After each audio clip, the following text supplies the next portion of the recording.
Good evening. The Board of Agenda regular meeting scheduled for March 14th, 2023 at 6:00 p.m.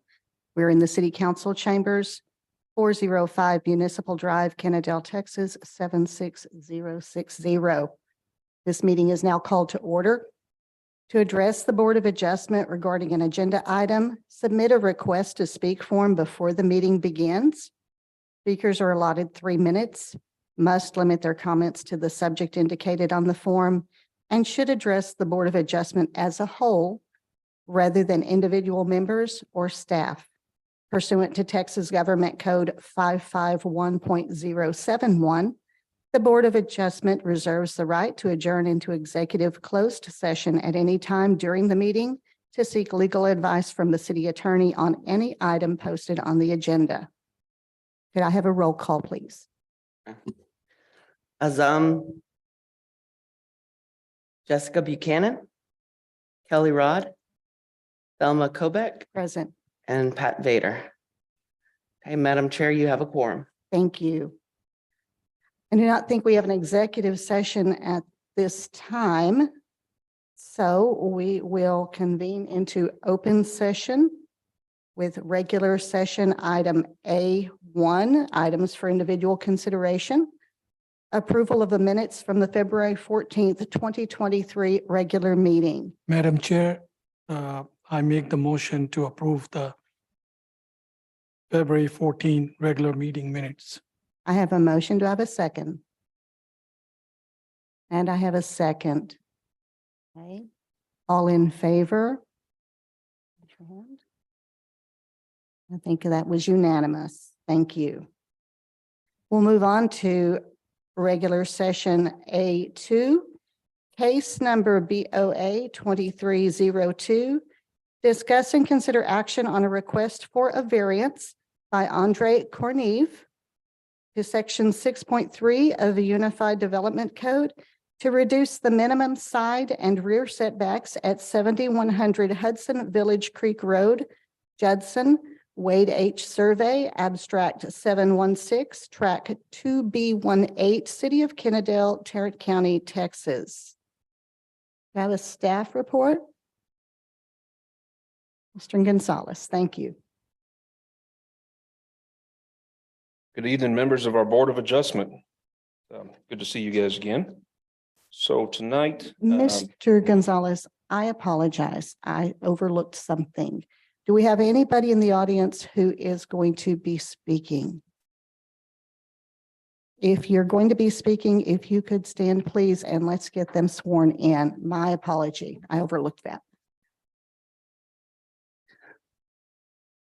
Yeah, you're just going to stand and raise your right hand. Any testimony that you provide be the truth, the whole truth, and nothing but the truth, say you affirm or swear to that. Thank you. And sorry about that. I want to make sure we did that right. Thank you, Mr. Gonzalez, if you'll continue. excellent. Well, tonight before you, for your consideration is a request for a variance at 7100 Hudson Village Creek Road. The applicant, Andre Corneve, is the new property owner there. So he recently purchased that property. The previous owner who was using that existing structure that's on that property for personal storage. And so it's a commercial building that has been in place for a long time. So years ago, it did carry a commercial zoning. The city, when they adopted the new zoning maps, it got rezoned at that time to a mobile home, or excuse me, manufactured home district. So in hoping to relocate his business here in Kennedale, he had to submit for a zoning change. So he went to P&Z and received a unanimous recommendation of approval, and then followed that up with City Council to approve the zoning change. So it's recently been rezoned from a manufactured home to industrial, to an industrial zoning district. To the south of this property, we have just outside the city limits, I believe there's a water facility down on that side of town. To the west and to the north, it's surrounded by the existing manufactured homes. And then to the east of this particular property is commercial property. There are some industrial shops or commercial buildings that are there.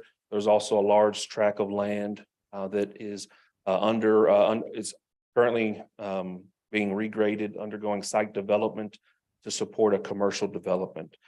So that's the surrounding uses of this property. With the rezone of the property from manufactured home to industrial housing, or excuse me, to an industrial use, the zoning requires a 50-foot setback. And right now, he doesn't meet that to date. Of course, we're talking about an existing structure that's been there, but because it's new zoning technically on the books, it doesn't meet the setback requirements for his proposed use, which is new use is going to be manufacturing, a light manufacturing operation there. So he is requesting a variance for the side and the rear setbacks to essentially establish what's there today. So staff, we are recommending approval for this variance. I understand that the Board of Adjustment has a number of factors it needs to consider when approving a variance. And so to answer these questions in the staff report that you've got there, the request owing to a special condition inherent to the property itself, staff believes it's no. So we're talking about an existing property, an existing commercial structure that had received a similar zoning there. It's not a condition that is unique to the property for which the variance is created. No, this is an existing structure, and the rezone of the property does not meet the current side and rear setbacks for light manufacturing. The next question that we looked at is it self-created? Something often with these types of variances, folks will kind of put the cart before the horse sometimes, and they get themselves into a situation where they've created their own hardship. In this case, that is not the case. So here we have again the zoning setbacks convey a requirement that the applicant, in order to meet those setbacks, it conveys the requirement that he would have to structurally alter and move the building to support the new use, because that's what zoning requires. So the next question is, will the strict enforcement of the zoning ordinance create a hardship that is suffered by the general public? No, we don't believe that the general public will be negatively impacted by the approval of this variance for this existing structure. And then will the hardship deprive the property owner of the right to use his property? We believe yes. So the existing rear, the existing side setbacks, or what zoning will require for side and rear setbacks, would limit that applicant's ability to use a portion of his existing structure. So if we're having to structurally alter the building, means we're going to make it significantly smaller, limiting his ability to use an existing structure. There's also some concerns that by having to structurally alter this building, what potential is there for other issues that result in moving buildings and walls and roof assemblies and things like that. So we don't believe that structurally altering this building to meet the zoning setback is feasible. We also don't believe that it's prudent. So would granting the variance be contrary to the public interest? Staff believes no. So as discussed in recent public hearings that he's had with P&Z and with City Council, this new use was found to be compatible with the surrounding property, surrounding uses, and consistent with our comp plan, consistent with our future land use plan. And it did receive unanimous approval by both bodies. So again, we believe that this request is within the spirit of the ordinance and further substantial justice. So that's item number 7 that you have on the staff report. So again, we do believe that the literal enforcement of the zoning requirement would create a hardship for the property owner, an unnecessary hardship. So based on the research that we've done, looking at zoning, looking at what it's going to have, what would be required for the building itself to meet those setbacks, we recommend approval the variance. The applicant, Andre Kornev, is here as well, and if he and I are welcome to, or happy to answer any questions that you may have on the matter. Thank you, Mr. Gonzalez. So at this time, I'll just go around and board members, if you have a question for Mr. Gonzalez or for the applicant, just let us know. Azam, do you have any questions? Okay, Pat? I do. So what we have is an existing building, and because of the rezoning, it is now not compliant. It's been there for years and it's been mainly for storage. You may not answer this, maybe the applicant may, but what is going to be going on in that building now? It was storage, now it's going to be light manufacturing. What does that mean? Sure, that's a great question. And the applicant can speak more to his specific operations. But it is a light manufacturing, which would be a permitted use within this new zoning district or what was recently approved. So he actually, well, it's probably best that he speaks. He has a couple patents on some of the things that he does, and he's bringing, We come won't on get up, too Andre, and specific. We won't have. explain what you'll do. Gonzalez, good evening. A little, so this building right now used as a little bit history of the building. So originally in 1955, when it was purchased and it was used as a mattress store. So it has a dock, it has all commercial equipment, it have all the power. So it was used in commercial store. When father of the business passed away, the son who inherited the business, he kind of closed the business down. So he didn't do much of a business. And he, at that time, he didn't know that the city actually took and annexed the building. And the only way he found out it's happened when he forgot to pay his bill. He went to pay his bill and they didn't let him pay the bill because it was already mobile home. And he didn't thought much. He didn't know what happened. So he said, actually, what's the easiest way for me to get electricity back on? They say, just you put the storage, personal storage. So it's right now, it does have a CO as a personal storage. And there is have a car lifts and other things like that, right? And just the reason he said, because he doesn't have existing business. So he went out of the business.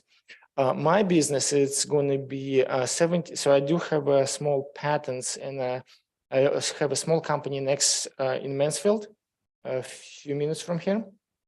And I build a small company. So basically I create a small product for the car dealership, for the state mainly, not for the car dealership.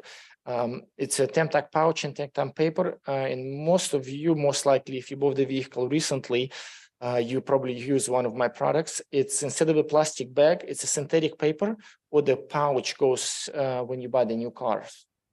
You know what I'm talking about? So like when you buy the new car, Yeah, usually the dealer people, they give you, yes, when yes, you buy the car, they give you that. right. So The they license plate.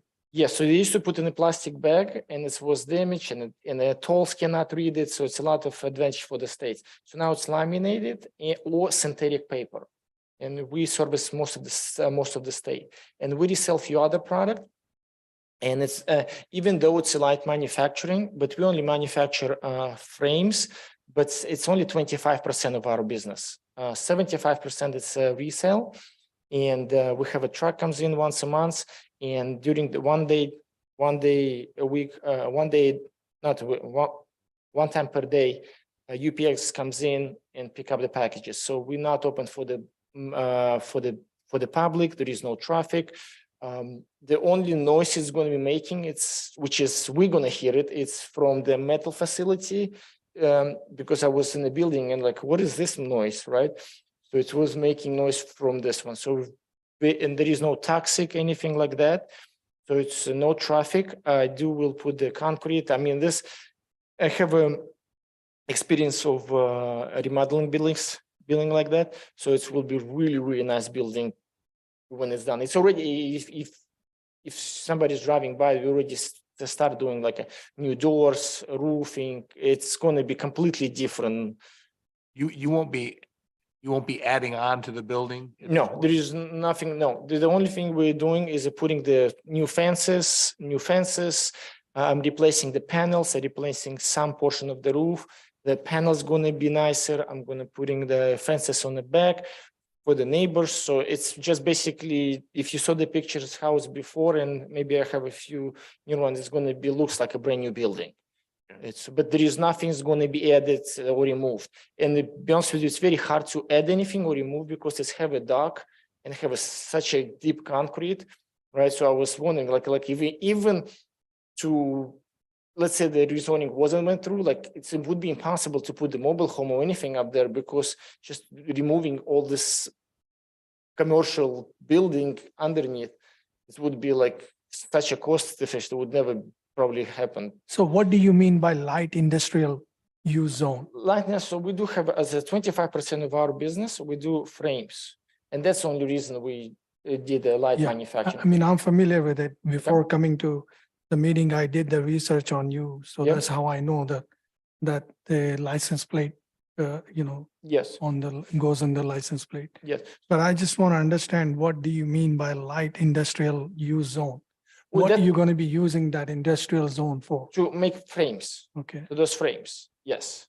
And no Some- toxic, no waste or no No, it's absolutely, environmental issues or any? absolutely zero. Because we have a building right now where I'm at right now. I mean, I can show you it's mainly storage. 75% would be storage. And your plan is to stick to this business? Because if we approve it today, hypothetically speaking, and the way it is listed, light industrial zone, Yeah. you could do other things with it as well. Yeah, I've been in the business for 4 years already, right? As far as, and we have a consistent growth. So that's why even for the city of Cannondale, as far as the sales tax, when I just bring the sales tax, it's every year, and I can prove it because it's probably public data anyway, it's growing and growing. So unless something happened with the economy, but if I was thinking, unless car dealerships decide to go without the plates or without, so it's, that's going to be, I'm going to be the one of the last guys who have a problem, with this. Before it touch me, it's going to be very, very difficult. Yeah. So for example, some of the materials we're using, we resell 75, right? So for example, gloves, right? And we do have a container comes in of gloves. Oops, sorry. So that's storage, pure storage, no toxic, none of this. I have 4 employees works for me. No mask, nothing, because there is no air, no pollution, no liquid, no paint, nothing flammables in that, absolutely not. Pat, was your question answered? Okay, so, I would like to reserve right to ask Mr. Gonzalez something. oh, afterwards. certainly. So probably the question about light industrial would be better directed to Mr. Gonzalez Thank you for that as far question. as what that entails. Absolutely. It's a great question. And it's one of the things that we explored with the zoning change. Why industrial as opposed to maybe a C2 or a C1? And that was because his particular process, which is essentially taking molding of those frames. And it's just a little stamp machine, but that process itself wasn't permitted by right in a C2 district. It would require a special exception to be granted by the Board of Adjustment, whereas on an industrial zone property, that light manufacturing is permitted by right. Now, the more intense, heavy manufacturing, toxic fumes, noise, those types of things, salvage, all those other uses that are in the zoning, in the Unified Development Code, those are not permitted by right. Those would require a special exception granted by this body for any of those particulars. So to answer your question, if in the future, if anybody wanted to expand from light manufacturing or his process to something a little bit more intense, it would require him to come before this body and get a special exception. So he wouldn't be able to do that by right. But his light manufacturing, again, it's most of what he's got is storage, but he does have a stamping, a molding of that frame in addition to the storing of those pouches and that paper that he's got on site. So did that answer your question, sir? Yes, thank you. Pat, did you have any further question? So if we approve this, basically, we're approving it to the existing status as far as back sense. That would be staff's request is that Because the distance is not enumerated here. I mean, you have Exactly. supposed to be 50 and it's not.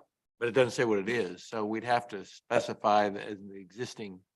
Yes, structure. that would be staff's request if you would, in your consideration of granting the variance, that the building would remain in its location and meet whatever existing setbacks are present today at that location. So I believe when there's the board was provided with some measurements.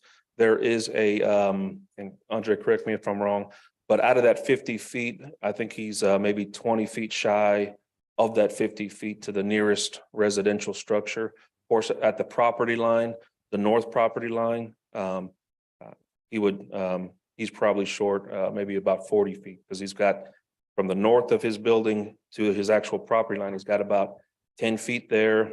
And then on the side, he's got some, I think about 10 feet there as well. But those side and rear setbacks, again, are 50 and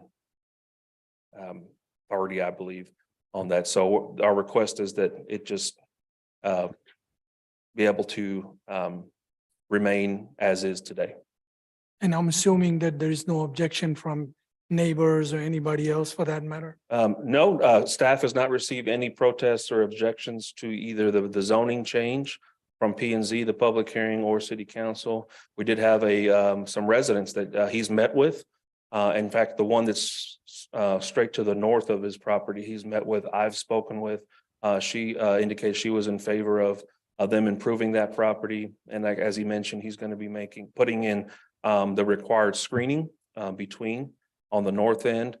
He'll be redoing the loading dock area where it's a concrete drive.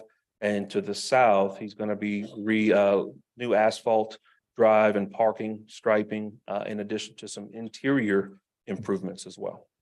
Thank you, Jessica. So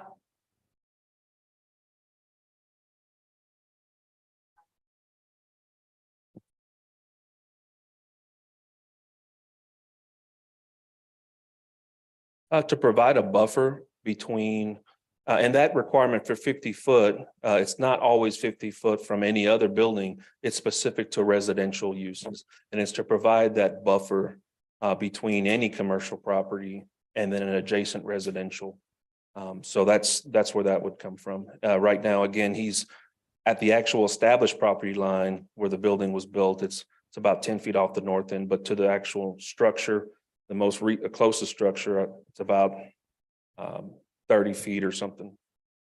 45 for the actual structure. Okay, but the property line where that structure's on obviously is a little distance closer to the actual property line. So he's about 20 feet shy.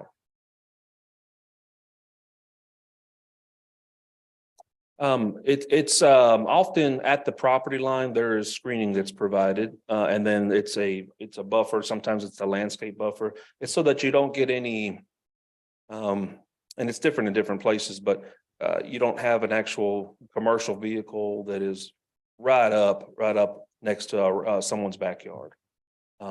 Again, like he mentioned, his expected deliveries are once a day, a small box truck, and I think once a month we'll have maybe a larger truck, but it won't be. He's told P and Z and council it's not a semi or anything like that coming in.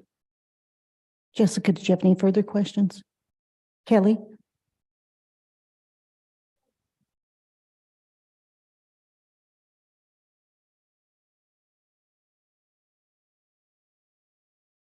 I believe the commercial zoning, if it had gone to like a C1 or C2, I believe it's the same. So it would have been twofold. So he would have either he gets the variance to the setback, or he zones to C2 and then comes to the same body and requests a special exception for the use. And so with him, he decided, well, let's go, and we looked at, well, those intense uses, right? Does it open Pandora's box to something in that neighborhood that wouldn't be conducive to that community or that part of the community? And there's checks and balances in the use table. So those heavier uses would require approval from this body. So we felt comfortable going with the industrial as opposed to the C2.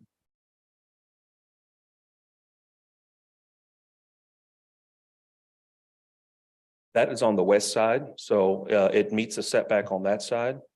That's off of Danny Drive. And that area will be, it's in bad shape right now.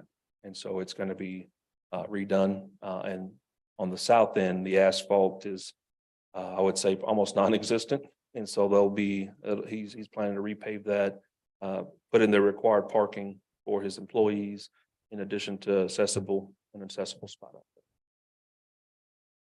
Mr. And- Gonzalez, so we're having approximately what, about 20 feet difference between what setback should be and what it actually is, give or Correct. take a little bit? Correct. Yeah, and you just mentioned, I just wanted to make sure that if we approve this, then if he has to in future, he has to do something else with it or something, he has to understand that he has to come back to get an approval before he could do that. Correct. Even though city and other board already has approved it as a light industrial use zone. Right, so it's a great point. There are some uses that are permitted by right, but those uses, for example, warehousing, right? Warehousing, which majority of this is going to be warehousing or storage, right? That's a right that's permitted by use. So if he decides to move his light manufacturing use somewhere else and just continue to utilize this space for warehousing, that would be permitted by right. But any of the more intensive uses that are allowed, I'll say the more intensive uses in town are not permitted by right. I know we may have that in town in some areas, but they have to come and get a special exception from this body. Yeah, that's why we wanted to make Yep. sure Yep. that what we have future, grandfather clause and stuff.